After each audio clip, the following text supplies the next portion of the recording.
जब कभी भी आप घर से बाहर निकलते हैं तो ये लाल पिक कहीं दिख जाती होगी तो आपको समझने में देर नहीं लगती होगी ना कि कोई केसरी जुबान वाला माचो इंडियन मैन यहाँ से गुजरा है। एक तरफ जहाँ दुनिया के बाकी देशों में लोग फ्रेश रहने के लिए च्युइंगम या मिंट्स खाते हैं, लेकिन अपने यहाँ गुटखा पॉकेट में फिट होने वाला ऐसा पावर पैक है जो आपकी सांसें ही नहीं आत्मा को भी तरोताजा करने का काम करता है। इसलिए तो ये सिर्फ चबाने की एक चीज नहीं बल्कि एक इमोशन है, एक कल्चरल आइडेंटिटी है जिससे अलग होना कई लोगों के लिए इम्पॉसिबल है। पुरुषों से लेकर महिलाओं तक, बच्चों तक ये प्रॉब्लम देखने को मिलती है और अब तो ये अपनी लाल पीक से इंडिया का नाम देश के बाहर भी मशहूर करने लगे हैं।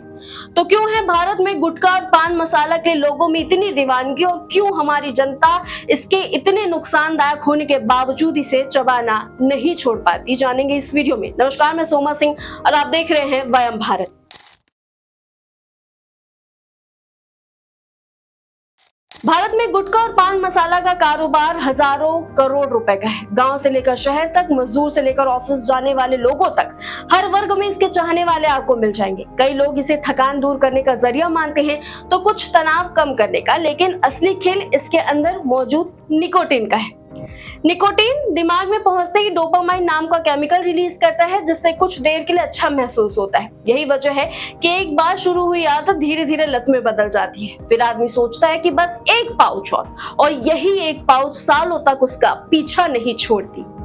सबसे हैरानी की बात यह है कि लोग इसके नुकसान जानते हुए भी इसे छोड़ नहीं पाते। मुंह का कैंसर, दांतों की खराबी, सांस की बदबू और समय से पहले बूढ़ा दिखना, इन सब के बावजूद गुटखा बिक रहा है और धड़ल्ले से बिक रहा है। इस आदत को बढ़ाने में विज्ञापनों का भी बड़ा हाथ रहा है। बड़े बड़े फिल्मी स्टार्स इन ब्रांड्स को सरोगेट मार्केटिंग करके दिखाते हैं। उन्हें इसके लिए करोड़ों रुपए मिलते हैं, जबकि आम जनता इसके नुकसान झेलती है। वो खुद तो इसे नहीं खाते लेकिन आम जनता को खाने के लिए मजबूर जरूर कर देते हैं। गुटखा को अक्सर गरीबों का नशा कहा जाता है। मजदूर, ड्राइवर, फैक्ट्री वर्कर और लंबे समय तक शारीरिक मेहनत करने वाले लोग इसे ज्यादा इस्तेमाल करते हैं। उनके लिए ये तनाव कम करने और काम के दौरान जागे रहने का एक आसान साधन बन जाता है। सबसे बड़ी बात यह है कि ये सस्ता है और लगभग हर दुकान पर उपलब्ध है, कहीं भी मिल जाता है। कंपनियां भी इस आदत को बढ़ाने में कोई कसर नहीं छोड़ती। टीवी, सोशल मीडिया और फिल्मों के माध्यम से सरोगेट विज्ञापन किए जाते हैं जिससे युवाओं को लगता है कि ये स्टाइल और शान की निशानी है।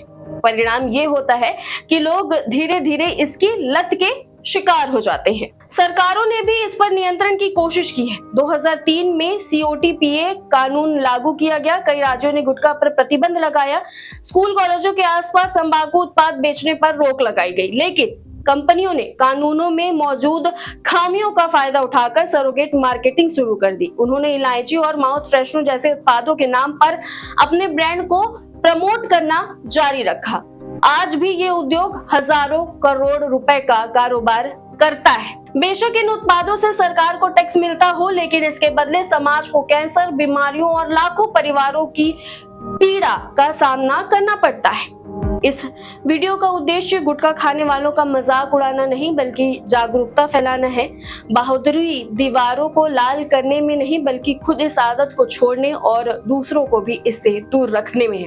अगर आपके घर, परिवार या आसपास कोई व्यक्ति गुटखा या पान मसाला खाता है तो उसे इसके नुकसान जरूर बताइए। शायद आपकी एक कोशिश किसी की जिंदगी बचा सकती है। धन्यवाद।